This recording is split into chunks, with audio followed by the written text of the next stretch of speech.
Hi friends, இன்றைக்கி நம்ம ஒரு சூப்பரான மூவி தான் பார்க்க போகிறோம். இது கிட்டத்தட்ட ஒரு ரிவெஞ்ச் மூவி மாதிரி தான். ஹீரோயின்றது ஒரு உண்மையை மறைப்பார். அது என்ன உண்மை, அதை அவர் எப்படி மறைக்கிறாருன்ட்டு எல்லாமே நம்ம அப்கமிங் சீன்ஸில் பார்க்கலாம். இந்த மூவி உங்களுக்கு பிடிச்சிருந்தா நம்ம channel like, share and subscribe பண்ணிக்கோங்க. அப்புறம் புதுசாக வந்து ஹைப்பப் பண்ணிடுங்க. இப்போ வாங்க நம்ம மூவிக்குள்ளே போகலாம். இந்த மூவியோட ஸ்டார்டிங் சீனே ஹீரோயினுக்கு கல்யாணம் ஆகிற மாதிரி தான் காட்டியிருப்பாங்க. அதுவும் யார் கூட, இந்த கதையோட வில்லன் கூட தான்.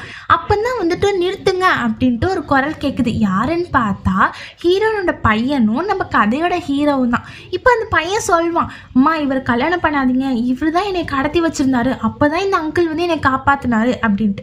அப்போ ஒரு குட்டி ஃப்ளாஷ்பேக் போகுது. என்னன்னா, பையனை வந்து கடத்தி வச்சிருப்பாங்க. அப்போ வந்துட்டு நம்ம ஹீரோ தான் வந்து காப்பாற்றணும்னு அந்த பையன் சொல்வான், இந்த மாதிரி இந்த வேலையை பார்த்தது என்னோட அப்பா தான், அவங்களுக்கும் எங்கள் அம்மாவுக்கும் கல்யாணம் நடக்க போகுது அப்படின்னு சொல்ல ஹீரோவும் அவசரமாக கல்யாணம் நடக்கிற இடத்துக்கே வந்திருப்பாரு.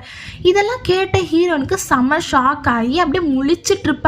என்னடா நீனு கல்யாணம் ஆனதுக்கு முன்னாடியே என் குழந்தைய கடத்தி வச்சு கொடுமைப்படுத்திருக்கே, நீலாம் கல்யாணம் ஆனதுக்கு அப்புறம் எவ்வளோ கொடுமைப்படுத்துவேன், நல்ல போடு இப்பவே உஷாராயிட்டேன் அப்படின்ட்டு. ஆனால் வில்லனுக்கோ செம ஷாக். ஏன்னா நம்ம ஹீரோ இருக்கார்ல, அவர் வந்துட்டு வில்லனோட அண்ணன் போலக்கு.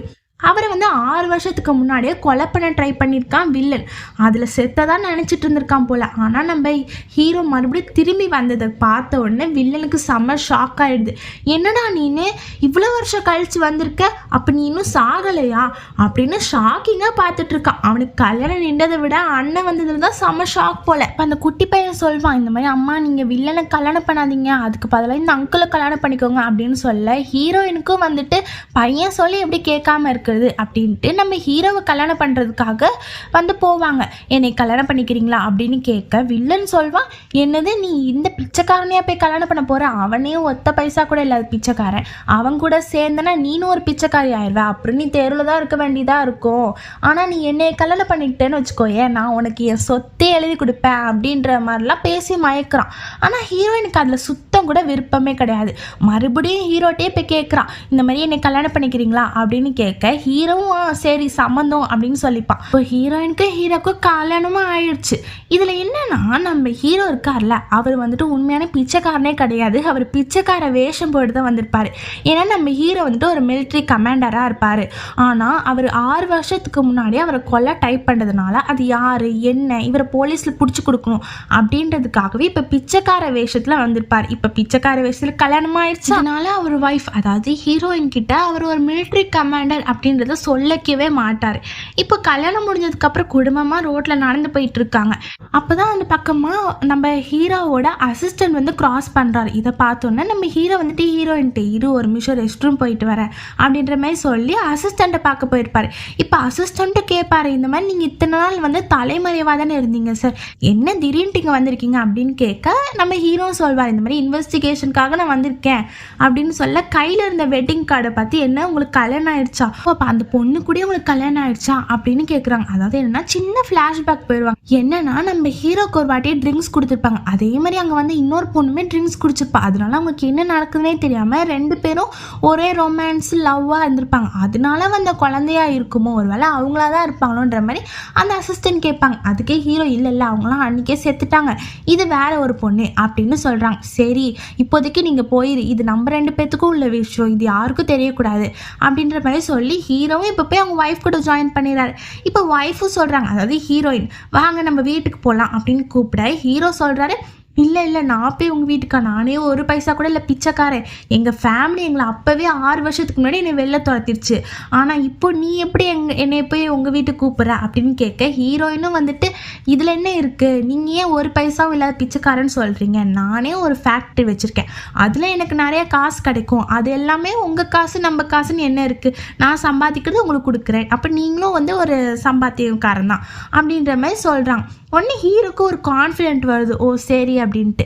இப்போ ஹீரோயின் சொல்லுவாங்க, முதல்ல எங்கள் அப்பாவை போய் பார்த்துட்டு வரலாம் அப்படின்னு கூப்பிட ஹீரோக்கு அப்படியே நடுங்குறாரு. உடனே இந்த குட்டி பையன் சொல்லுவான், எங்கள் தாத்தா கொஞ்சம் டெரர் தான், ஆனால் நம்ம ஃபேஸ் பண்ணிக்கலாம் அப்படின்னு சொல்ல ஹீரோக்கு ஒரு தைரியம் வருது. இப்போ குடும்பமாக சேர்ந்து அவங்க தாத்தா வீட்டுக்கு போகிறாங்க. அவருக்குன்னு மரியாதை கொடுத்து இந்த 3 பேர் போய் நின்றா அந்த ஆள் என்னம்போ, நீ எப்படி இந்த பிச்சைக்காரனை போய் கல்யாணம் பண்ண, இவெல்லாம் ஒரு ஆளுன்னு இவனை போய் கல்யாணம் பண்ணியிருக்க, நானும் ஏதோ அந்த பணக்கார பையனை கல்யாணம் பண்ணிட்டு வருவேன்னு நினச்சிட்டு இருந்தா நீ இப்படி ஒரு வேலையை பார்த்துருக்க, நம்ம குடும்பம் மானமே போயிடுச்சு அப்படின்ட்டு அந்த தாத்தா சொல்கிறாரு. அதுக்கு ஹீரோயின் சொல்கிறாங்க, யார் சொன்னா, இவரும் அந்த குடும்பத்தில் ஒருத்தர் தானே, அப்படின்னா அந்த குடும்பத்தில் தானே கல்யாணம் பண்ணியிருக்கேன் அப்படின்னு சொல்ல அந்த கிழமை சொல்றாரு, என்ன நீ திமிரா பேசுறியா, என்ன இருந்தாலும் இவன் ஒரு பிச்சைக்காரன் தானே, ஒத்த பைசா கூட இல்லாதவன் அப்படின்னு சொல்ல ஹீரோக்கு கஷ்டமாகுது. அதை பார்த்து ஹீரோயின் வந்துட்டு, என்ன என் புருஷனை பார்த்து நீங்க எப்படி கிண்டல் பண்ணலாம், என்னதான் ஆனாலும் எங்களுக்கு கல்யாணம் ஆயிடுச்சு, அப்போ நாங்கள் 2 பேரும் பொண்டாட்டி ஹஸ்பண்ட் தானே, அதனால எங்களெல்லாம் இனிமேல் நீங்கள் அப்படி பேசக்கூடாது, நீங்கள் ஒவ்வொரு வார்த்தையும் என் ஹஸ்பண்டை பேசுறது எனக்கு தான் வலிக்கும் அப்படின்ட்டு ஹீரோயின் டைலாக்லாம் சொல்லி வீட்டை விட்டு வெளியில் வந்துடுறாங்க. இப்போது ஹீரோ ஹீரோயின் அப்புறம் இந்த குட்டி பையன் 3 பேர் சேர்ந்து ஒரு வாடகை வீட்டில் தான் தங்கியிருப்பாங்க. அங்கே வந்துட்டு ஹீரோ எல்லா வேலையும் சூப்பராக பார்த்து வச்சிருப்பாரு. வீடு பெருக்கிறதுலேருந்து பாத்திரம் கழுவுலேருந்து குட்டி பையனை ஸ்கூலுக்கு அனுப்புறதுன்னு அவ்வளோ அழகாக எல்லா வேலையும் பார்த்துட்டு இருப்பாரு. அப்போ தான் காலையில் ப்ரெட்டெல்லாம் பண்ணி அந்த குட்டி பையனுக்கு கொடுப்பாங்க. அந்த குட்டி பையன் உடனே செம்ம டேஸ்ட்டாக இருக்குது, எப்படி நீங்கள் இவ்வளோ சூப்பராக பண்ணுறீங்க அப்படின்னு பார்த்துட்டு இருப்பாங்க. அப்போ தான் நம்ம ஹீரோயின் என்ட்ரி கொடுப்பாங்க ஆஃபீஸ் கிளம்புறதுக்காக, அதாவது ஃபேக்ட்ரிக்கு. அவங்க வந்து பார்த்துட்டு, என்னது இவன் இவ்வளோ ஹேண்ட்ஸமாக இருக்கான், அப்போதே பார்க்க பிச்சைக்காரன் வேஷத்தில் இருந்தால், சே நம்ம ஹஸ்பண்டு ஹேண்ட்ஸம் தான் போலையே அப்படின்ட்டு லவ்ஸ் வருது ஹீரோயினுக்கு. ஆனால் ஹீரோவும் நினைக்கிறாங்க என்னென்னா, நான் இவளுக்கு வந்து நம்ம மேலே பாசம் அன்பு எதுவுமே கிடையாது, லவ் எல்லாம் கிடையாது, இவன் வந்துட்டு சும்மா வந்து அன்னைக்கு வீம்புக்காக தான் நம்மளை கல்யாணம் பண்ணியிருக்கா அப்படின்ற மாதிரி ஹீரோட மனசுக்குள்ளேயே ஒரு கில்ட் இருக்கும். ஆனால் அது வெளியில் காட்டிக்க மாட்டார். இப்போ ஹீரோயின் வந்துட்டு அந்த ப்ரெட்டை சாப்பிட்டு பார்த்து செம்ம டேஸ்ட்டாக இருக்குது, நீங்கள் இவ்வளோ நல்லா பண்ணுறீங்க, எல்லா வேலையும் சூப்பராக பண்ணுறீங்க அப்படின்ட்டு கொஞ்சம் சேலரியை வந்து கொடுக்குறாங்க. கொடுத்த உடனே நம்ம ஹீரோக்கு வந்துட்டு வாங்கலாமா வேணாமான்னு தோணுது, வாங்காமல் இருக்கார். உடனே அந்த குட்டி பையனும் சொல்கிறான், பா இது நீங்கள் வாங்கிக்கோங்க, நம்ம குடும்பத்தில் இதை வாங்குறதுல என்ன இருக்குது அப்படின்னு சொல்ல ஹீரோவும் வாங்கி வச்சுக்கிறாரு. இப்போ பார்த்தா நம்ம ஹீரோனுக்கு டைம் ஆகுது, நான் அவசரமாக போகிறாங்க. உடனே ஹீரோ வந்துட்டு, என்ன நீங்கள் சாப்பிடாம போகிறீங்க, சாப்பிட்டுட்டு போங்க அப்படின்ட்டு ப்ரெட்டையும் கையில் கொடுக்குறாங்க. இப்போ ஹீரோவும் அவரோட இன்வெஸ்டிகேஷன் டியூட்டிக்கு போயிடறாரு. நல்லா யூனிஃபார்ம்லாம் போட்டு அங்கே உட்காந்துட்டு நம்ம ஹீரோயினை பற்றியே நினச்சிட்டு இருக்காரு. சே இதுக்கு தான் கல்யாணம் பண்ணணும்னு சொல்கிறது போல், அதோட ஃபீலிங்கே ஒரு மாதிரி தனி ஃபீலிங்ல அப்படின்னு நினச்சிட்டு இருக்காரு. அப்போ தான் அவர் அசிஸ்டன்ட் சொல்கிறாரு, என்னாச்சு சார் அப்படின்னு கேட்க, இல்லை நீ முதல்ல கதையை சொல்லு அப்படின்னு சொல்கிறாங்க. அதுக்கு அசிஸ்டன்ட் சொல்கிறாங்க, இந்த மாதிரி இவர் தான் தெரிஞ்சிருச்சு, இவர் நம்ம இப்போவே அரெஸ்ட் பண்ணிடலாமா அப்படின்னு கேட்க, அதுக்கே ஹீரோ இல்லை நம்மளுக்கு வந்து ப்ராப்பரான எவிடன்ஸ் வேணும், அதை ஃபுல்லாக கலெக்ட் பண்ணதுக்கப்புறம் நம்ம அவனை பார்த்துக்கலாம் அப்படின்ட்டு அசிஸ்டன்ட் கிட்ட சொல்கிறாரு. இப்போ அந்த அசிஸ்டண்ட்டும் கையில் ஒரு ஸ்லிப் கொடுத்து, இந்த மாதிரி இன்னைக்கு நைட்டு ஒரு கேம்ப் இருக்குது சார், நம்ம போகலாமா அப்படின்னு கேட்க, ஹீரோவும் இல்லை வேணாம், என் பையனை ஸ்கூல்லேருந்து கூப்பிட்ட டைம் ஆயிடுச்சு, நான் போகிறேன் அப்படின்னு சொல்கிறாரு. அதை கேட்ட அசிஸ்டண்ட்டுக்கு செம ஷாக்கு, ஒரு குடும்பஸ்தனாகவே மாறிட்டார் போலேயே நம்ம பாஸ் அப்படின்னு நினச்சிட்டு இருக்கார். இப்போ ஹீரோவும் ஸ்கூலில் போய் அந்த பையனை கூட போவாங்க. அப்போ பார்த்தா அந்த பையன் வந்து சைடில் உட்காந்து அழுதுட்டு இருப்பான். என்னன்ட்டு ஹீரோக்கு புரியவே புரியாது. அப்புறம் போய் கேட்கும் தான் சொல்கிறான் அந்த பையன் வந்துட்டு, என்ன இந்த மாதிரி என் ஸ்கூல் ஃப்ரெண்டெல்லாம் கிண்டல் பண்ணுறாங்க, என்னை ஒரு வந்து அப்பா இல்லாத பையன் அப்பா இல்லாத பையன் அப்படின்னு சொன்னோடனே ஹீரோக்கு ஒரு மாதிரி ஆட்டச்சிங்காக ஆயிடுது, என்னது இது இவன் இவ்வளோ ஃபீல் பண்ணுறானே அப்படின்ட்டு. உடனே அந்த ஆள் சொல்கிறாரு, சார் நீங்கள் பாருங்களேன், அந்த பையனோட மூக்கும் உங்கள் மூக்கும் ஒரே மாதிரி இருக்குது, கிட்டத்தட்ட நீங்கள் 2 பேரும் ஒரே மாதிரி இருக்கீங்க அப்படின்னு சொல்ல ஹீரோவும் சொல்கிறார், இல்லையே நான் அவனோட உண்மையான அப்பா கிடையாது, ஆனால் இவர் ஏன் அப்படி சொல்கிறார், என்னதான் இருந்தாலும் நம்மளுக்கு கல்யாணம் ஆயிடுச்சு, அதனால் நம்ம இனிமேல் அவனுக்கு ஒரு உண்மையான அப்பா மாதிரி தான் இருக்கணும் அப்படின்ட்டு, இருப்பா நீ ஒன்றும் கவலைப்படாத, நான் உனக்கு அப்பா நான் இருக்கேன், இனிமேல் உனக்கு யாரெல்லாம் கிண்டல் பண்ணுறாங்களோ அவங்கள சொல்லு, இன்றைக்கே வந்துட்டு நான் அவங்கள வந்து எல்லாரும் முன்னாடி உன்கிட்ட மன்னிப்பு கேட்க வைக்கிறேன் அப்படின்ட்டு சொல்லி ஆறுதல் படுத்தி வீட்டுக்கு கூப்பிட்டு போகிறாங்க. இதில் என்னென்னா அந்த பையன் கேட்குறான், இந்த மாதிரி இவர் யார் அப்படின்னு கேட்க, இது வந்துட்டு என்னோட அசிஸ்டண்ட், ஆனால் இதை பற்றி நீ உங்கள் அம்மாட்ட எதுவுமே சொல்லக்கூடாது அப்படின்ற மாதிரி சொல்லி கூப்பிட்டு போகிறார். ஆனால் இந்த குள்ளபூதம் என்ன பண்ணியிருக்கு, அவங்க அம்மாட்ட போய் எல்லாத்தையும் சொல்லிடுச்சு. இதுவும் இல்லாமல் அப்பா வந்துட்டு என்னை எல்லாரும் முன்னாடியும் அந்த பையனை வந்து என்கிட்ட மன்னிப்பு கேட்க வச்சாங்க, எனக்கு ரொம்ப சந்தோஷமாக இருந்தது அப்படின்ட்டு புகழ்ந்துக்கிட்டே இருக்கான். இப்போ ஹீரோயினுக்கு வந்து இதெல்லாம் கேட்டு ரொம்ப சந்தேகமாக இருக்குது, இவன் உண்மையாகவே பிச்சைக்காரன் தானா, இல்லை இவனோட நடவடிக்கைலாம் வேற மாதிரி இருக்கே அப்படின்னு யோசிச்சுட்டு இருக்காங்க. இப்போ ஹீரோயினோட ஃபேக்ட்ரி மூலம் ஆப்ப வச்சிருப்பான் அந்த ஹீரோ. என்னன்னா நம்ம ஹீரோயினோட கிளாத் ஃபேக்ட்ரி தான் அது. அதனால அதில் நிறையா வந்துட்டு ரிவ்யூஸ் எல்லாம் ஒழுங்காகவே இல்லாமல் தப்பாக இருக்கிற மாதிரி, நம்ம ஹீரோயினோட ஃபேக்ட்ரியை அசிங்கப்படுத்துகிற மாதிரி, அதனால கஸ்டமர்ஸ் யாருமே அங்கே வராத மாதிரி ஆக்கிட்டான். இதெல்லாம் கேட்ட ஹீரோயின், அதாவது அந்த ஸ்லிப் ஒன்று இருக்குது, அதை படித்து பார்த்தோன்னா ரொம்ப ஷாக் ஆகிடுது. சரி, அப்போ நம்ம கம்பெனின்மா ஓடாதா, ஃபேக்ட்ரின்மா ஓடாதா அப்படின்ற மாதிரி யோசிச்சுக்கிட்டே இருக்காங்க. வீட்டில் போய் கூட அந்த ஹீரோயினோட அசிஸ்டன்ட் கொடுத்த அந்த ஸ்லிப்பையே வச்சு பார்த்துக்கிட்டு ஒருவேளை நம்ம தான் ஓவர் திங்கிங் பண்ணுறோமோ, நம்ம கம்பெனி ஓடும் அப்படின்ற மாதிரி அதையே பற்றி யோசிச்சுட்டு இருக்காங்க. அப்போ தான் நம்ம ஹீரோ என்ட்ரி கொடுக்குறாரு. என்ட்ரி கொடுத்தோடனே அவங்க ஸ்லிப்பை அப்படியே தூக்கி மறைச்சி வைக்கிறாங்க. அதையோட ஹீரோவும் பக்கெட்டில் தண்ணியெல்லாம் தூக்கிட்டு வந்து ஹீரோயினோட காலை கழுவி ரிலாக்ஸ் பண்ணுறதுக்காக எல்லாம் பண்ணிட்டு இருக்காரு. அப்போ தான் ஹீரோயின் சொல்கிறாங்க, இந்த மாதிரி என்கிட்ட எதனா மறைக்கிறியா, மறைச்சுன்னா இப்போவே சொல்லிடு, நம்ம வந்து ஹஸ்பண்ட் அண்ட் ஒய்ஃப், அதனால நம்மளுக்குள்ள ஒளிவு மறைவே இருக்கக்கூடாது. உனக்கு ஒரு பிரச்சனை நான் வந்து நிற்பேன், எனக்கு ஒரு பிரச்சனை நீ வந்து நிற்ப, அதுக்காக எதையும் என்கிட்ட மறைச்சிடாத ப்ளீஸ் அப்படின்ற மாதிரி கேட்குறாங்க. இதெல்லாம் கேட்டோன்னே ஹீரோக்கு கொஞ்சம் ஷாக் ஆகிடுது. நம்ம வேற நிறைய மறைக்க வேண்டியது இருக்கே, இவ வேற இப்படி சொல்கிறாளே அப்படின்னு சொல்லிட்டு இருக்கோம்னா ஹீரோ பக்கத்தில் அப்படியே க்ளோஸாக போகிறாங்க. ஹீரோக்கு என்ன நடக்குதுன்னே தெரியல, அப்படியே ஒரு மாதிரி ஆயிடுது பிளாங்கா.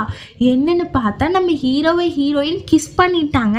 கிஸ் பண்ண உடனே ஹீரோக்கு அடுத்த நாள் காலையில் முடியும் அதை மறக்கவே இல்லை. அதையே கிஸ் பண்ணதையே யோசிச்சுட்டே இருக்காரு. வேலையில் கூட அசிஸ்டண்ட்டும் கேட்குறாரு, என்னாச்சு சார், ஏதோ ஒரு ஞாபகத்திலே இருக்கீங்க அப்படின்ட்டு. அதுக்கு ஹீரோ வந்துட்டு இல்லை ஒன்றும் இல்லை, நீ சொல்லு கதை அப்படின்னு கேட்குறாரு. அசிஸ்டண்ட்டும் சொல்வார், இந்த மாதிரி ஒரு மேல் அதிகாரி வந்துட்டு உங்களை இன்வைட் பண்ணியிருக்காரு பார்க்கறதுக்காக, நம்ம போகலாமா அப்படின்னு கேட்க, அதுக்கும் ஹீரோ இல்லை வேணாம், எனக்கு நிறைய வேலை இருக்கு வீட்லேயே அப்படின்னு சொல்லிடுறாரு. இதெல்லாம் கேட்டோன்னா அசிஸ்டன்ட் ஷாக் ஆகுது. ஆனால் என்ன பண்ணுறது, அவர் தான் ஒரு குடும்பஸ்தர் ஆகிட்டார்ல, இந்த வேலையெல்லாம் இருக்கும்ல. இப்போ இந்த பக்கம் பார்த்தா நம்ம ஹீரோயினை காட்டுறாங்க. ஹீரோயின் அவங்க அசிஸ்டண்ட்டை சொல்லிட்டு இருக்காங்க, இந்த மாதிரி அவனுக்கு எவ்வளோ தைரியம் இருக்கும், நம்ம கம்பெனி இப்படி பண்ணுறான், அவனுக்கு என்னதான் வேணுமா, இப்படிலாமா பண்ணுவான் அப்படின்னு சொல்லிட்டு இருக்கும்போதே வில்லனோட என்ட்ரி கொடுத்துறான். அவன் வந்துட்டு, என்ன உன் கம்பெனி ரொம்ப அமோகமாக போயிட்டுருக்கு போல், ரொம்ப சேல்லாம் அதிகமாயிட்டுன்னு கேள்விப்பட்டுட்டே இருக்கேனே, ரிவ்யூஸ்லாம் சூப்பராக இருக்கான் அப்படின்னு நக்கல் அடிக்கிறான். இதை பார்த்து நீ ஹீரோயினுக்கு காண்டு வந்துடுது, உனக்குலாம் வெக்கமாகவே இல்லையா, இதெல்லாம் உனக்கு அசிங்கமாகவே இல்லை, என்னென்னா நீ கல்யாணத்தில் என் பையனை கடத்தின, இப்போனா இந்த வேலையை பார்க்குற, உனக்கு சொந்தமாக உழைக்கிற அறிவே இல்லையா அப்படின்னு அசிங்கமாக கேட்குறாங்க. ஆனால் அந்த வில்லனுக்கு கொஞ்சம் கூட உரைக்கவே மாட்டேங்குது. பண்ணதே தான் பண்ணுவேன்னு பண்ணிட்டு இருக்கான் போல. அப்போ ஹீரோயினும் சொல்கிறாங்க, என்ன நீ என்னை கவுக்கலான்னு பார்க்குறியா, அதெல்லாம் முடியவே முடியாது, நான்லாம் ஃபீனிக்ஸ் பறவை மாதிரி எத்தனை வாட்டி கீழே ஒரு நாள் மேலே ஏஞ்சி பறந்து வருவேன் அப்படின்ட்டு டைலாக்லாம் வில்லன்ட்ட சொல்கிறாங்க. அதுக்கு வில்லனும் பாப்போம் நீ என்னதான் கிழிக்கிற அப்படின்ட்டு சவால் விட்டுட்டு போகிறான். இப்போ அசிஸ்டன்ட் சொல்கிறாங்க ஹீரோயின்ட்ட, இந்த மாதிரி ஒரு காம்படிஷன் நடக்குது, அதில் வந்து இந்த மாதிரி மிலிட்ரி ட்ரெஸ் எல்லாம் வந்து டிசைன் பண்ணி கொடுக்கணும், அதில் யார் நல்லா டிசைன் பண்ணி கொடுக்குறாங்களோ அவங்கள வின்னராக செலக்ட் பண்ணிடுவாங்க அப்படின்னு சொல்ல ஹீரோயினுக்கு ஒரு ஐடியா வருது.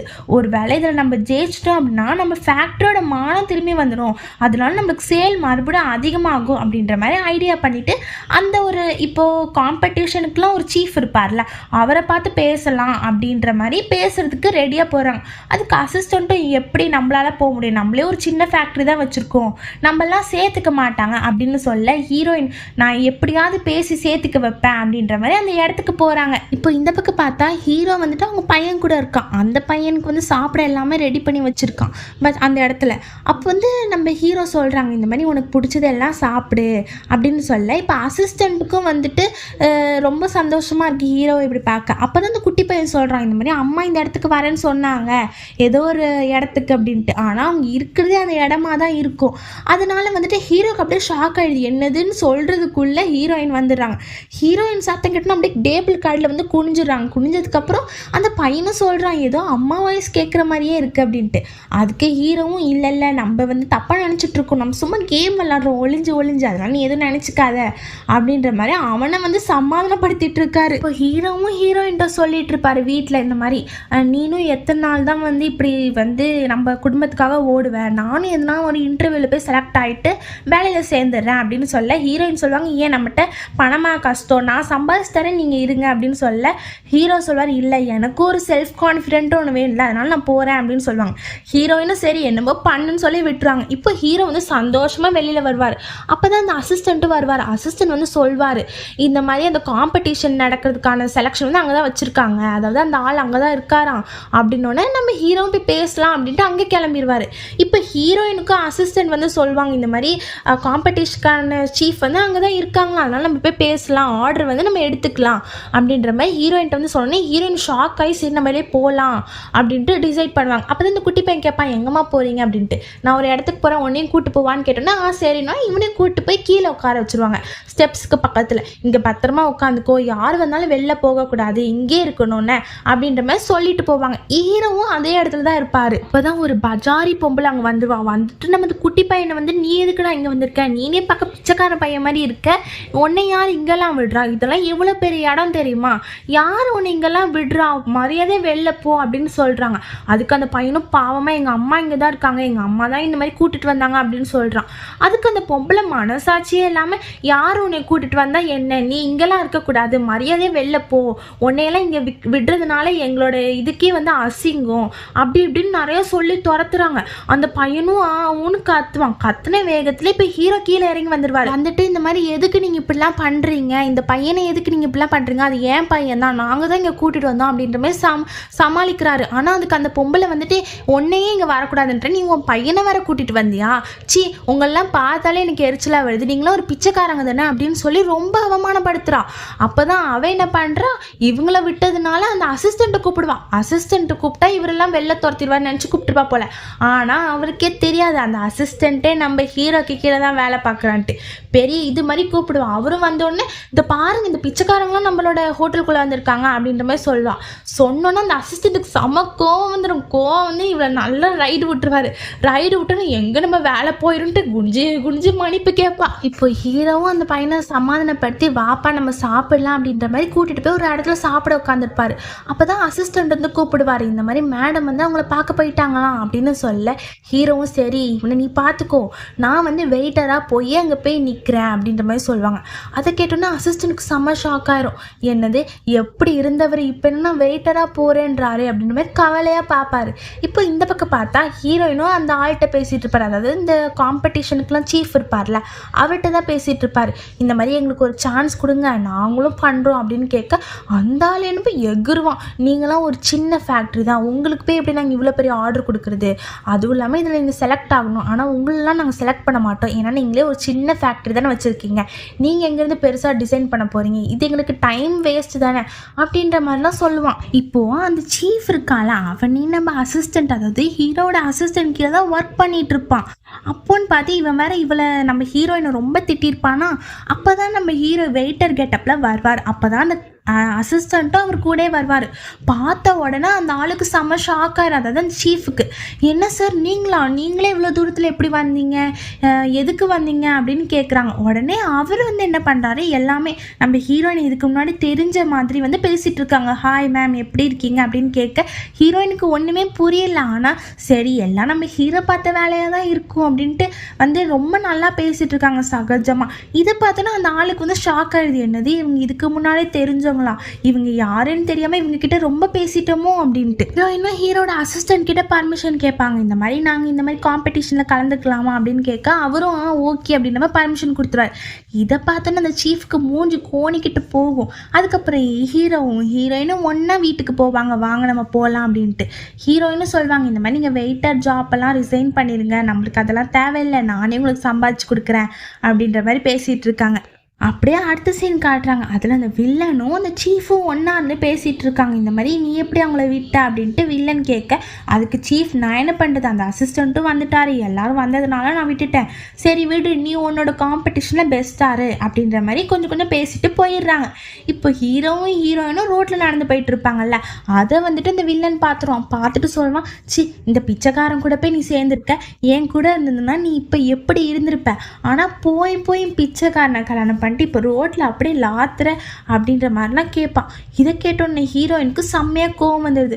கோவப்பட்டு சொல்வான், உனக்கு தெரியுமா நானும் என் புருஷனும் எவ்வளோ ஒற்றுமையாக இருக்கும்ன்ட்டு. எனக்கும் இவரை ரொம்ப பிடிச்சிருக்கு, இவருக்கும் என்னை ரொம்ப பிடிச்சிருக்கு, நாங்கள் வாழ்க்கையில் ரொம்ப சந்தோஷமாக இருக்கோம், இன்னும் கொஞ்ச நாள் நாங்கள் பணத்தையும் சம்பாதிச்சிருவோம், அப்புறம் நீ தான் பிச்சைக்காரனாக ஆகி ரோட்டில் திரிஞ்சிட்டு இருப்ப அப்படின்ற மாதிரி ஹீரோயினை வெறுப்பேற்றுறாங்க அந்த ஆள் வந்து சொல்வான், இந்த மாதிரி உன் புருஷனே ஒரு பிச்சைக்காரனுக்கு அந்த பொண்டாட்டிக்கு எவ்வளோ வாய் பார்த்தியா அப்படின்னு சொல்ல ஹீரோயின் சப்புன்னு அவன் கன்னத்தில் விட்டுட்டு சொல்கிறாங்க, இது என் புருஷனை நீ கிண்டல் பண்ணலை அதுக்காக அப்படின்னு சொல்லிட்டு இன்னொரு கன்னத்தில் விட்டுட்டு, இது நீ என்னை கிண்டல் பண்ணலை அதுக்காக, என் புருஷனுக்கு ஒன்றுனா அவர் வருவாரோ இல்லையோ நான் வந்து ஆளாக நிற்பேன் அப்படின்ட்டு தைரியமான பெண்ணாக நிற்கிறாங்க. இப்போ ஹீரோயினும் வீட்டில் போய் நிறைய வரைஞ்சி பார்ப்பாங்க இந்த மாதிரி மிலிட்ரி டிசைன்ஸ் எல்லாமே. ஹீரோவும் பக்கத்தில் தான் இருப்பாங்க. ஹீரோயினுக்கு வந்துட்டு ஒழுங்காகவே ஐடியாஸே வராது, அதனால குழம்பி போய் ஹீரோயிட்ட புலம்புவாங்க, இந்த மாதிரி நாளைக்கு காம்படிஷன், ஆனால் இன்ன வரைக்கும் எனக்கு ஒரு ஐடியாவுமே வரல, எனக்கு ஏதோ பயமாக இருக்குது, நான் தோத்துட்டேன்னா அவ்வளோதான், வில்லன் நல்லா குதிக்க ஆரம்பிச்சிருவான், எனக்கு ஒரே அசிங்கமாக போயிடும் அப்படின்ற மாதிரி ஹீரோட்ட புலம்பிட்டு இருக்காங்க. ஹீரோவும் நீ ஒன்றும் கவலைப்படாத, நம்ம கண்டிப்பாக ஜெயிச்சிருவோம், நான் வந்துட்டு இந்த 6 வருஷத்துக்கு முன்னாடி இந்த பிச்சைக்காரனாக இருந்தேன்ல அப்போல்லாம் வந்துட்டு ஒரு கிளாத்திங் ஃபேக்ட்ரி தான் வேலைக்கு போனேன், அதனால எனக்கு டிசைனை பற்றி எல்லாமே தெரியும், ஸோ அதனால் நான் உனக்கு ஹெல்ப் பண்ணுறேன், இந்த மாதிரி டிசைன்ஸ்லாம் போடு, ஃபிட்னஸ், வேஸ்ட் லென்த்து, லைனுன்னு எல்லாமே நான் உனக்கு சொல்லித்தரேன், இதை வச்சு நீ டெவலப் பண்ணி போட்டுன்னு வச்சுக்கோ, நம்ம தான் நாளைக்கு வின்னர் அப்படின்ட்டு நிறைய ஆர்வத்தை தூண்டுறாங்க. ஹீரோயினும் சரி ஓகே அப்படின்ட்டு நிறைய பண்ணுவாங்க. ஆனால் கொஞ்சம் டவுட் இருந்துகிட்டே வரும், எப்படி இவனுக்கு மிலிட்ரி ட்ரெஸ்லாம் பற்றி தெரியும், என்னதான் இருந்தாலும் ஃபேக்ட்ரியில் ஒர்க் பண்ணாலும் அப்படின்னு யோசிச்சுட்டே தான் இருப்பாங்க. அப்புறம் நாளைக்கு காலையிலையும் ஆயிரும், டிசைனுக்கு எல்லாம் காம்படிஷனுக்கும் ரெடி பண்ணிட்டு காம்படிஷன் நடக்கிற இடத்துக்கு போயிடுவாங்க. அங்கே போய் காம்படிஷன் நடந்துகிட்ருக்கோம், ஜட்ஜஸ் எல்லாம் முன்னாடி உட்காந்துட்டு இருப்பாங்க. ஃபஸ்ட்டே நம்ம வில்லனை தான் போய் கூப்பிடுவாங்க, வில்லன் போய் கூப்பிட்டுட்டு இந்த மாதிரி எக்ஸ்பிளனேஷன் இந்த மாதிரி அதெல்லாம் இருக்கும் அப்படி இருக்கும்னு எக்ஸ்பிளைன் பண்ணுறான். அவங்க இருந்தவங்களும் இவனை வந்து எலிமினேட் பண்ணிடுவாங்க, டிஸ்குவாலிஃபைட் பண்ணிடுவாங்க, நீ வந்துட்டு ஒழுங்காகவே பண்ணலப்பா, உன்னோட டிசைன் எதுவும் நல்லா இல்லை அப்படின்னு சொல்ல அந்த வில்லனுக்கு சமக்கம் ஒரு என்னது ஏன் டிசைன் நல்லா இல்லையா அப்படின்னு சொல்ல, நீ முதல்ல மூடிட்டு போய் உட்காரு, அடுத்தடுத்த வரவங்களாம் பாரு அப்படின்ற மாதிரி சொல்லி அமைச்சிடுறாங்க. இப்போ அடுத்தது நம்ம ஹீரோயின் தான் போகிறாங்க. ஹீரோயின் போனோடனே அவனோட டிசைன்ஸ் எல்லாம் எக்ஸ்பிளைன் பண்ணுற விதம் அப்புறம் டிசைன்ஸ் எல்லாமே நம்ம ஜட்ஜஸ்க்கு ரொம்ப பிடிச்சி போயிட்டு நம்ம ஹீரோயினை செலக்டும் பண்ணிடுவாங்க. செலக்ட் பண்ணோன்னே அந்த வில்லனுக்கு காந்தது வந்துட்டு, இந்த மாதிரி அவளை எப்படி செலக்ட் பண்ணலாம், அவள் ஒரு பொண்ணை போய் செலக்ட் பண்ணி வச்சுருக்கீங்க, அது சின்ன ஃபேக்ட்ரி தான் வச்சுருக்கா, இவ்வளோலாம் என்ன பண்ண முடியும், ஆனால் என்னையை செலக்ட் பண்ணிங்கன்னா உங்களுக்கு நிறையா கிடைக்கும், என்னையை செலக்ட் பண்ணுங்க அப்படின்றான். அதுக்கு அந்த ஜட்ஜஸ் வந்து என்ன பண்ணுற நீ இங்கேயும் வந்து உன்னோட இதை வந்து காட்டுறியா, அவ்வளோதான், உனக்கு யாரை செலக்ட் பண்ணுறோமோ அவங்க தான் அப்படின்னு மூஞ்சில் கறியை பூசி விட்டுறாங்க. ரொம்ப வெறியான வில்லன் வந்துட்டு போய் சொல்ல ஆரம்பிச்சிட்டான், இந்த மாதிரி ஹீரோயினோட டிராயிங் வந்துட்டு ஹீரோயின் பண்ணவே இல்லை, அது ஒரு திருட்டு டிராயிங், அது அவளாக பண்ணி இதெல்லாம் வாங்கிக்கவே மாட்டா, இவ பொய்யா மாத்துறா, இவ்வளோலாம் நம்பாதீங்க, இவளுக்கு ஒன்றுமே தெரியாது அப்படி இப்படின்னு சொல்கிறான்.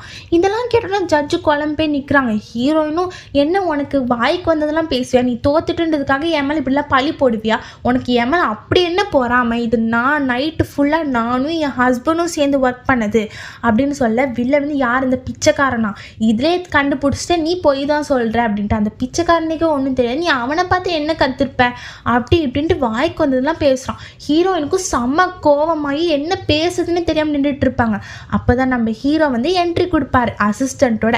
ஹீரோ வந்துட்டு சொல்வார், இந்த மாதிரி நாங்கள் தான் அதை பண்ணோம், எப்படி நீ வந்துட்டு நீ பண்ணன்னு சொல்லலாம் அப்படின்லாம் கேட்குறாரு. அதுக்கு அந்த வில்லன் கொஞ்சம் கூட ஆசிரமம் பதில் சொல்கிறான். இப்போ ஹீரோவும் ஒரு ஐடியா பண்ணுறாரு, என்னன்னா சரி ஓகே நாங்கள் தான் திருட்டு டிராயிங்னு சொல்கிறல்ல, இப்போ ஆன் ஸ்பாட் டிராயிங்காக வரைகிறோம், ஆன் ஸ்பாட்டில் நாங்கள் டிசைன் பண்ணுறோம், உனக்கு தைரியம் இருந்தால் பண்ணு, இப்போ சொல்லு நாங்கள் வின்னரா நீ வின்னரா அப்படின்னு கேட்குறான். அதுக்கு வில்லன் கொஞ்சம் கூட தயங்காமல் சரி ஆன் ஸ்பாட் காம்படிஷன் பண்ணலாம் அப்படின்னு சொல்லிடுறான். இப்போ ஆன் ஸ்பாட் காம்படிஷனும் முடிவுக்கு வருது. அதுலேயே தெரிஞ்சது நம்ம ஹீரோயின் தான் வின்னர், அவங்க உண்மையை தான் சொல்லியிருக்காங்க அப்படின்ட்டு. இதெல்லாம் பார்த்தோன்னா வில்லனுக்கு ஷாக் ஆகிடுது, என்னடா இது நம்ம சொன்ன பொய்யை கூட நிலச்சிருக்க மாட்டேங்குதே அப்படின்ட்டு. இப்போ வில்லனுக்கும் அசிங்கமாயிடுச்சா, நம்ம ஹீரோக்கும் ஹீரோயினுக்கும் ஃபஸ்ட்டு ப்ரைஸ் வேற ப்ரொவைட் பண்ணியிருக்காங்க. அதனால ஹீரோயின் ரொம்ப சந்தோஷமாயிடுறாங்க. அதனால அவங்க பையன்கிட்ட இந்த மாதிரி இன்னைக்கு நீ உனக்கு என்னெல்லாம் வேணுமோ அதெல்லாம் சொல்லு, அம்மா வாங்கி தரேன், இன்னைக்கு நம்ம நாள் தான், எனக்கு ரொம்ப சந்தோஷமா இருக்கு அப்படின்ட்டு ரொம்ப ஹாப்பியா இருக்காங்க. இப்போ குடும்பமா 3 பேரும் உட்காந்து அந்த பார்ட்டியை என்ஜாய் பண்ணிட்டு இருக்காங்க. இப்போ ஹீரோவும் ஹீரோயினும் அப்படியே பார்த்துக்கிறாங்க, பேசிக்கிறாங்க, அப்படியே ஒரே லவ்ஸாக தான் இருக்குது. இப்போ அப்படியே அடுத்த சீன் காட்டுறாங்க. அதில் வில்லனோட தான் வில்லனும் அந்த சீஃபும் ஒருத்தர் இருக்கான்ல, அவங்க 2 பேரையும் தான் காட்டுறாங்க. அதில் வந்துட்டு அவன் போய் வில்லன் போய் சொல்கிறான், இந்த மாதிரி நான் தோத்துட்டேன், எல்லாம் ஒன்னால தான், நீ மட்டும் இன்றைக்கே விடலைன்னா அவள் காம்படிஷனுக்கே வந்திருக்க மாட்டா அப்படின்னு சொல்ல, அதுக்கு வந்துட்டு வில்லன் சொல்வான், அதாவது சீஃப், நான் எங்கே விட்டேன், அதுக்கு அந்த அசிஸ்டண்ட்டு தான் வந்துட்டாங்க, இப்போ நீ என்ன பண்ணு, அந்த அசிஸ்டண்ட் கவர் பண்ணிட்டுன்னு வச்சுக்கோ, அந்த அசிஸ்டண்ட் நம்ம கூட வந்துடுவான், அப்புறம் நம்ம வந்து ஹீரோவை பழி வாங்கிடலாம் அப்படின்ற மாதிரி ஐடியா கொடுக்குறான். வில்லனுக்கும் இது ரொம்ப நல்ல ஐடியாவாக தோணியிருக்க போல, சரின்னு சொல்லிட்டு அங்கேருந்து போயிடலாம். இப்போ அப்படியே அடுத்த சீன் காட்டுறாங்க. அதில் அசிஸ்டண்ட்டும் ஹீரோவும் மீட் பண்ணிக்கிறாங்க. அசிஸ்டண்ட் சொல்கிறான், இந்த மாதிரி எங்களுக்கு நிறைய எவிடன்ஸ் கிடச்சிருச்சு, வில்லன் தான் வந்து கொலைக்காரன் அப்படின்ட்டு, அதனால நம்ம ஈஸியாக இப்போ வில்லனை பிடிச்சிடலாம் சார், அதனால நீங்களும் சீக்கிரமாக மேடம்கிட்ட உண்மையை சொல்ல பாருங்க அப்படின்னு சொல்கிறான். அதுக்கு ஹீரோவும் சரி பார்க்கலாம் அப்படின்னு சொல்லிட்டு கொஞ்சம் சந்தோஷமாகவும் இருக்குது. இன்னொரு விஷயம், ஹீரோயின்ட்ட உண்மையை சொல்லணும்னு கொஞ்சம் கஷ்டமாகவும் இருக்குது. அப்போ ஹீரோ வீட்டுக்கு திரும்பி வராங்க. ஹீரோயினும் என்ன ஆச்சுன்னு கேட்குறாங்க. அப்போ ஹீரோ வந்துட்டு இந்த மாதிரி ஒன்றும் இல்லை, எங்கள் அம்மா இறந்துட்டாங்கன்னு கேள்விப்பட்டேன், அது கொஞ்சம் மனசு கஷ்டமாக இருக்குது அப்படின்ற மாதிரி ஹீரோயின்ட்ட சொல்லிட்டு போயிடுறாங்க. இப்போ இந்த பக்கம் பார்த்தா வில்லனும் அசிஸ்டண்ட் இருக்கான்ல ஹீரோட, அங்கே போய் வந்துட்டு அசிஸ்டண்ட் டேபிள் ஒரு பணப்பெட்டியை வச்சு பண ஆசையை காட்டி நம்ம இழுத்துடலாம் அப்படின்ற மாதிரி பணத்தெல்லாம் வச்சு உங்ககிட்ட சரண்டர் ஆயிரு, நீங்கள் தான் இன்னும் யோசிக்கணும் அப்படின்ற மாதிரி சொல்லி அங்கேருந்து போயிடுறான். இது எல்லாத்தையுமே ஹீரோ பார்த்துட்டு தான் இருப்பான் சைட்லேருந்து. இப்போ ஹீரோவும் அங்கே வந்துடுவான். இப்போ இந்த பக்கம் பார்த்தா நம்ம ஹீரோயின்ட்டு போய் அவங்க ஹீரோயினோட அசிஸ்டன்ட் போய் சொல்லுவாங்க, இந்த மாதிரி அந்த அசிஸ்டன்ட் வந்து பணப்பெட்டியை வச்சு நான் பார்த்துருந்தேன், அதனால இவரும் ஏதோ லஞ்சம் வாங்குறாரோ அப்படின்ற மாதிரிலாம் போட்டு கொடுத்துட்றாங்க ஹீரோயின் கிட்ட. இப்போ அந்த வில்லனுங்க 2 பேருமே அந்த ஒரு இடத்துல பில்டிங்ல இருந்து பேசிகிட்டு இருக்காங்க, இந்த மாதிரி நான் வச்சுட்டேன், கண்டிப்பாக அவன் நம்ம கூடயே வந்துடுவான் அப்படின்ற மாதிரிலாம் பேசிகிட்டு இருக்காங்க. இப்போ ஹீரோவும் ஹீரோட அசிஸ்டண்ட்டும் என்ட்ரி கொடுக்குறாரு. என்னன்னா, இந்த மாதிரி வந்து நீ தான் எல்லாத்துக்கும் காரணம் எங்களுக்கு தெரிஞ்சிச்சு, அதனால நாங்கள் போலீஸ்லாம் கம்ப்ளைண்ட் கொடுத்துட்டோம், நீ தானே 6 வருஷத்துக்கு முன்னாடி அந்த மர்டரில் வந்து மாட்டினவன், அதாவது என்னை கொலை பண்ண பார்த்தவன், அதனால இனிமேல் நீ ஜெயிலில் போய் கம்பி என்னடா அப்படின்ட்டு போலீஸில் பிடிச்சி கொடுத்துறாங்க. அவங்களும் மண்டல் 4 தட்டி அப்படியே கூட்டிகிட்டு போயிடுறாங்க. இப்போ இந்த நேரம் பார்த்து ஹீரோயின் அந்த இடத்துக்கு வந்து ஹீரோட காஸ்டியூமோட பார்த்துடுறாங்க. ஹீரோவும் ஏதோ சொல்ல ட்ரை பண்ணுவாங்க, ஆனால் ஹீரோயின் அது எதுவுமே கேட்காம வீட்டில் போய் லாக் பண்ணிடுவாங்க. லாக் பண்ணிவிட்டு நம்ம ஹீரோ வெளியில் போட்டு லாக் பண்ணிடுவாங்களா. அந்த சின்ன பையனும் கேட்பான், என்னம்மா எதுக்கு நம்ம அப்பாவை போட்டு லாக் பண்ணுறீங்க அப்படின்னு கேட்க, இல்லைப்பா அது ஒரு விஷயம், அது உனக்கு சொல்ல வேணாம் அப்படின்ற மாதிரி சொல்லிட்டு ஹீரோ கூட ரொம்ப சண்டை போடுறாங்க. ஹீரோ எவ்வளோ சொன்னாலும் ஏற்றுக்கவே மாட்டேங்கிறாங்க. இந்த மாதிரி நீ வந்துட்டு என்னை ஏமாற்றிட்ட, நான் உன்னை எத்தனை வாட்டி சொன்னேன், நீ நம்பிக்கை துரோகம் பண்ணிட்ட, பெரிய துரோகமே ஏமாத்துறது தான், அதை நீ எனக்கு பண்ணிட்ட, நீலாம் இனிமேல் என் புருஷனே கிடையாது அப்படின்ற மாதிரி மூஞ்சில் அடிச்சுட்டு போயிடுறாங்க. இப்போ அங்கே போலீஸ் அரெஸ்ட் பண்ணிட்டு போனாங்களா அந்த வில்லன், அவன் எப்படி தான் தப்பிச்சானே தெரியல, தப்பிச்சு வந்து அந்த குழந்தை, அதாவது அந்த சின்ன பையனை தூக்கிட்டு போயிட்டான். இது யாருக்குமே தெரியாம தான் இருந்திருக்கும் போல. அந்த பையனை தூக்கிட்டு போயிட்டு இப்போ ஹீரோக்கு ஹீரோயினுக்கும் கால் போகுது, இந்த மாதிரி உன் பையனை நான் கடத்தி வச்சிருக்கேன், இப்போ ஹீரோ மட்டும் சாகலை, அவனே சுட்டு கொண்டுக்கணும், இல்லை குத்தி கொண்டுக்கணும், அப்படி கொண்டுக்கல அப்படின்னா இவனை நான் கொன்றுவேன், அதனால அப்படின்னு சொல்லி ரொம்ப மிரட்டுறான். ஒரு இடத்துக்கும் வர சொல்றான். இப்போ ஹீரோவும் ஹீரோயினும் சேர்ந்து அந்த இடத்துக்கு போயிடுவாங்க. அந்த வில்லன் என்னன்னா, நம்ம அந்த குட்டி பையன் கழுத்துலேயே கத்தி வச்சு குத்திடுவேண்டா, நீ மட்டும் சுட்டுக்கோ எல்லாம் கொண்டுக்கோன்னு ரொம்ப மிரட்டான். வில்லன் இந்த மாதிரி நிறையா உண்மையை சொல்கிறான். இந்த மாதிரி அன்னைக்கு ஒரு வாட்டி உனக்கு ட்ரக்ஸ் அப்புறம் ட்ரிங்க்ஸ்லாம் கொடுத்து கூட விட்டல, அது எல்லாமே என்னோட செயல் தான், அன்னைக்கு நீ கூட ஒரு பொண்ணு கூட தப்பாக நடந்துக்கிட்டியே, அது எல்லாம் உன் மானத்தை வாங்குறதுக்காக தான், இந்த மாதிரி உனக்கு வீண் பள்ளியெல்லாம் போட்டு உன்னை கெட்டவன் ஆக்குறதுக்காக தான் நான் பண்ணேன், அது மட்டும் இல்லை உன்னை 6 வருஷத்துக்கு முன்னாடி கொல்ல சொல்லி விட்டதும் நான் தான், ஆனால் நீ இந்த 6 வருஷத்துக்கு அப்புறம் வந்து நிப்ப நான் நினச்சி கூட பார்க்கல, இப்போ நீ செத்தாதான் எனக்கு நிம்மதி, நீ செத்தே ஆகணும் அப்படின்ற மாதிரி ரொம்ப சொல்கிறான். ஹீரோவும் விடுறா அந்த குழந்தடான்னு சொல்லுவான். ஆனால் அந்த ஆளு கொஞ்சம் கூட மனசாட்சியே இருக்காதே, இப்போ நீ மட்டும் சுட்டுக்கலன்னா இந்த குழந்தைய கொண்டுருவேன், எது ஓகே நீனே சொல்லுப்பா அப்படின்னோடனே ஹீரோ ஒரு ஐடியா பண்ணுவான். சரி நீ வந்து குழந்தைய பிடிச்சிக்கோ, ஆனால் வந்து கத்தியை மட்டும் கொடு, ஏன்னா என்கிட்ட எந்த எக்யூப்மெண்ட்டும் இல்லை, அதை வச்சு நான் குத்தி சேர்த்துக்கிறேன் அப்படின்னு சொல்ல ஹீரோயினுக்கு பயங்கர ஷாக் ஆகும், என்ன இவன் இப்படி சொல்கிறான் அப்படின்ட்டு. அந்த முட்டாள் வில்லனும் சரின்னு கத்தியை கீழே போட்டு குழந்தைய பத்திரம் பிடிச்சி ஆனந்தத்தில் இருப்பான், குத்துன்ட்டு. ஹீரோவும் குத்துற மாதிரி போவாங்க, ஆனால் குத்திக்க மாட்டாங்க. கரெக்டாக அந்த நேரம் அசிஸ்டண்ட் வந்து வில்லனை பிடிச்சிட்டு போயிடுவான். இப்போது ஹீரோவும் குத்திக்க மாட்டாங்க, குட்டி பையனை தப்பிச்சுட்டான். அப்புறம் ஹீரோயினும் சந்தோஷமாயிருவாங்க, என் குழந்தைய நீ காப்பாற்றிட்ட, உன்னை போய் நான் ரொம்ப தப்பாக நினச்சிட்டேன், என்னதான் இருந்தாலும் உன் உயிரை பணைய வச்சு குழந்தைய காப்பாற்றிருக்க, என் குழந்தைய காப்பாற்றினதுக்கு உனக்கு ரொம்ப நன்றி, நீ என்னதான் உண்மையான அப்பா கிடையாது, ஆனால் நீ என் குழந்தைக்காக நின்ற அப்படின்னு சொல்ல ஹீரோ சொல்வார், யார் சொன்னா நான் இந்த குழந்தைக்கு உண்மையான அப்பா இல்லைன்ட்டு, நான் தான் இந்த உண்மையான அப்பா அப்படின்ட்டு லாஸ்ட்டில் ஒரு ட்விஸ்ட்டை போடுவான். என்னன்னு பார்த்தா ஒரு வாட்டி வில்லன் ட்ரிங்க்ஸ் கொடுத்துருப்பான்ல ஹீரோக்கு, அப்போ ஹீரோயினும் ட்ரிங்க்ஸ் குடிச்சிருப்பாங்க. ஒரு பொண்ணு கூட தப்பாக நடந்திருப்பாங்கன்னு சொல்லியிருப்பாங்க. அது வேறு யாரும் கூட இல்லை, நம்ம ஹீரோயின் கூட தான். அந்த அந்த சம்திங்கில் தான் வந்தது இந்த குழந்தை. இப்போ இந்த குழந்தையோட அப்பா உண்மையான அப்பா நான் தான், இப்போ நம்ம 3 பேரும் ஒரு ஃபேமிலி ஆகிட்டோம் அப்படின்ட்டு இந்த ட்ரூத்தை வந்து ரிவீல் பண்ணிடுறாரு. அவ்வளோதான் ஃப்ரெண்ட்ஸ். இந்த மூவி வந்து சிம்பிளான ஒரு மூவி தான், ஆனால் சூப்பரான ஒரு மூவி. இந்த மூவி கண்டிப்பாக அவங்க எல்லாருக்கும் பிடிச்சிருக்குன்னு நினைக்கிறேன். பிடிச்சிருந்துன்னா நம்ம channel like, share and subscribe பண்ணிக்கோங்க. அப்புறம் புதுசாக வந்து ஹைப்பும் பண்ணிடுங்க. Okay friends, bye. Thanks for வாட்சிங்.